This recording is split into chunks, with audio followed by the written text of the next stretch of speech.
İnsan en çok da kırıldığı yerde büyürmüş. Güvendiği dağlar yıkıldığında omzunu yasladığı insanlar birer birer çekip gittiğinde öğrenirmiş kendi kendine ayakta durmayı.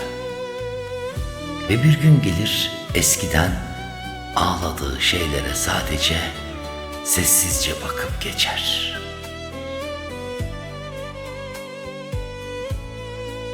Kalbi temiz olan insanların kaderi neden hep ağır olur bilmiyorum. En çok onlar üzülür, en çok onlar susar, en çok onlar geceleri içinden kimseye anlatamadığı savaşlar verir. Ama yine de birilerini kırmamak için kendi yaralarını gizlerler.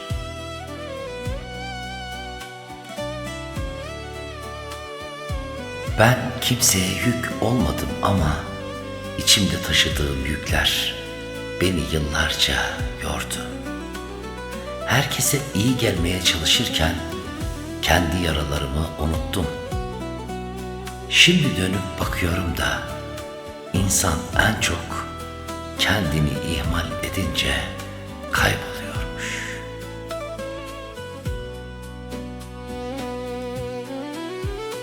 Ben artık kimseye derdimi anlatmıyorum.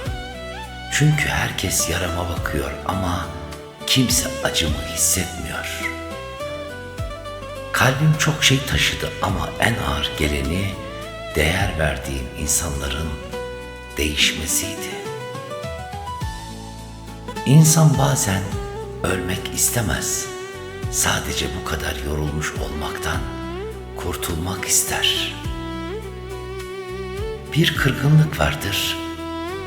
Ne bağırabilirsin, ne anlatabilirsin. Sadece içine gömersin.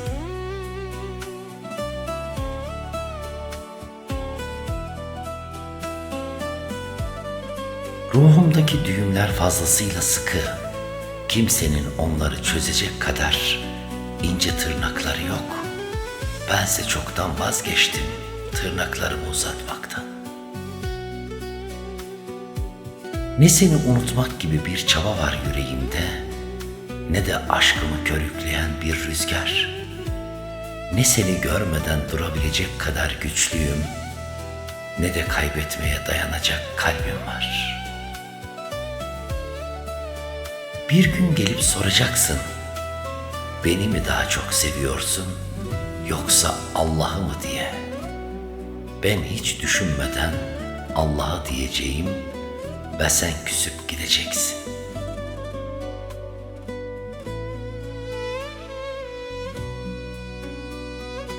Ve hayat en çok iyi niyetli insanları sınar, en çok susanları yorar. Eğer bir gün içinize çöken o efkarı hissederseniz, bilin ki hala insan kalabilmişsiniz. Çünkü vicdanı olanın yükü ağır olur ama başı her zaman diktir. Kırgın olabilirsiniz, yorgun da, ama sakın kalbinizi karartmayın.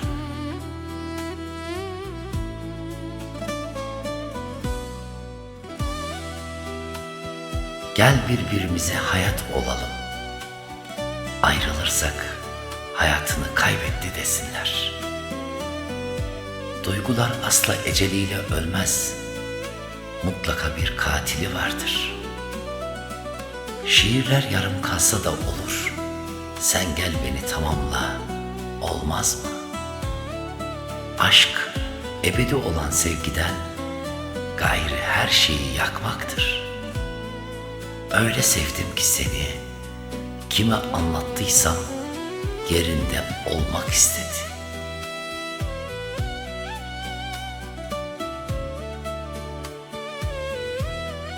Bir insanı gerçekten sevmek, sadece güzel gününde yanında olmak değildir. En karanlık gecesinde elini bırakmadan durabilmektir. Çünkü sevgi sözlerle değil, zor zamanlarda gösterilen sadakatle belli olur.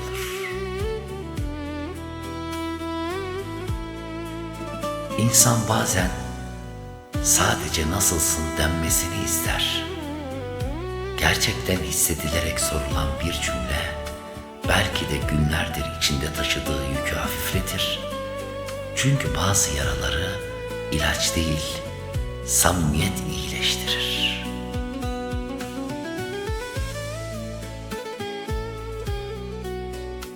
Öyle bir zaman gelir ki ne anlatacak halin kalır, ne de anlaşılacak umudun.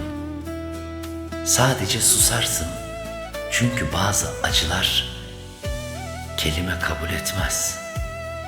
İnsan bazen konuşa konuşa değil, susa susa yorulur.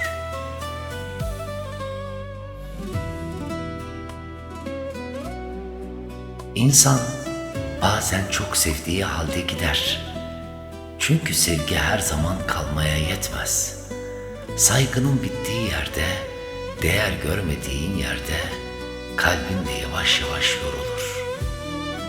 Bir gün herkes susar. En çok konuşan da, en çok seven de.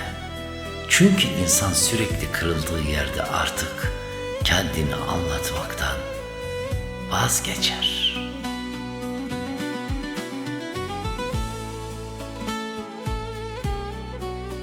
İnsanı en çok düşmanı değil, asla bırakmam diyenin gitmesi yaralar. Çünkü yabancının yaptığı can yakar, ama sevdiğinin yaptığı insanın içini paramparça eder.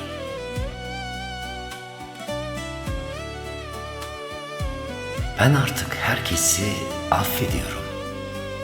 Ama hiçbir şeyi eskisi gibi hissetmiyorum. Çünkü kırılan güven geri gelse bile insanın içindeki eski sıcaklık geri dönmüyor. Hayatta en zor şeylerden biri de hala severken yabancı gibi davranmak zorunda kalmaktır. İçim parçalanırken susup güçlü görünmeye çalışmaktır.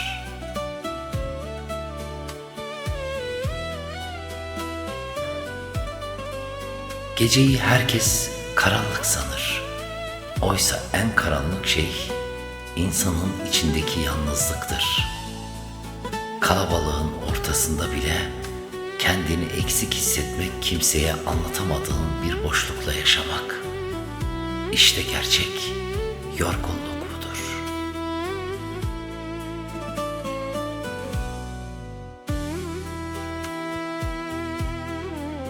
İnsan bazen sadece yorulmaz, eksilir, içinden bir şeyler kopar, gider de kimse fark etmez.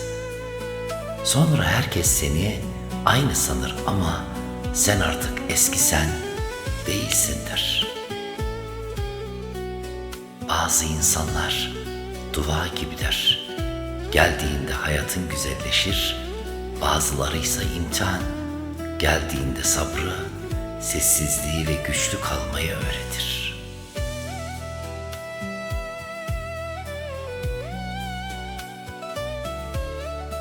Bir gün herkes anlar değerini kaybettiği şeyin, ama iş işten geçtikten sonra edilen pişmanlık, kırılmış bir kalbi onarmaya yetmez. Çünkü bazı insanlar ikinci kez aynı yerden sevemez.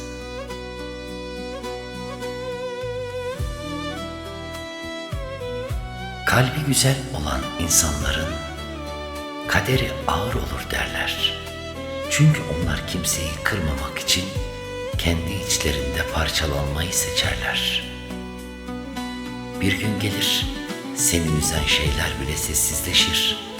Çünkü insan alıştığında değil, yorulduğundan susar.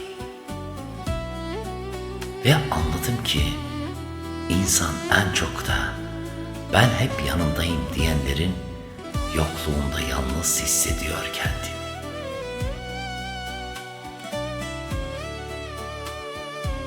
Birinin gözlerine baktığında huzur buluyorsan, işte orası senin evindir.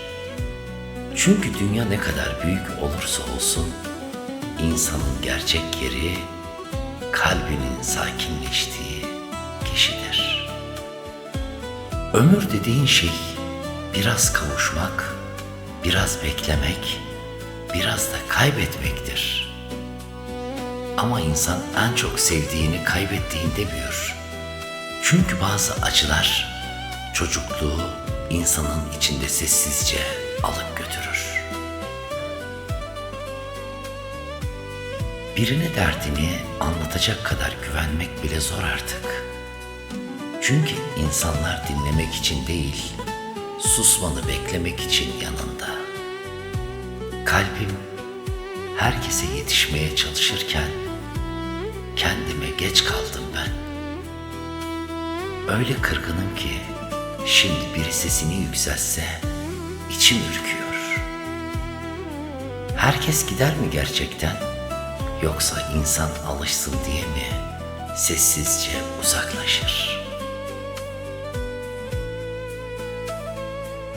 Evet dostlar, hayat bazen insanı yorar. En çok da değer verdiklerinden kırılır insan.